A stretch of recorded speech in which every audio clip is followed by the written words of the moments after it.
জশ্নে জুলুসে ঈদে মিলাদুন নবীর মাঠে গেলে বোঝা যাবে নবীর মুহাব্বত কাকে বলে। নিজের বাপ ছেড়ে, মা ছেড়ে, ঘর ছেড়ে, বাড়ি ছেড়ে, অফিস ছেড়ে, সব ছেড়ে গোটা বাংলার আপামর জনতা যখন জামিয়ার মাঠে এসে একত্রিত হয়, মুরাদপুরে একত্রিত হয়, গোটা চট্টগ্রামে যখন সেই জুলুসের মিছিলে হাঁটে, তখন আমরা বুঝতে পারি নবীজির মুহাব্বত কি। আমরা বুঝতে পারি গৌসুল আজম মাইজভান্ডারির দরবারে গেলে নবীজির মুহাব্বত কি। আমরা বুঝতে পারি শাহ আমানতের দরগায় গেলে নবীজির মুহাব্বত কি।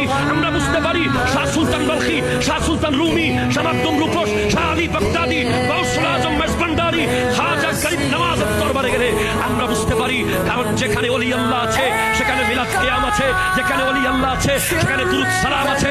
নবীর মুহাব্বত কি আমরা বুঝতে পারি যখন আজান শুরু হওয়ার আগে সালাতুস সালাম শুরু হয়ে যায়। আমরা নবীজির মুহাব্বতকে বুঝতে পারি।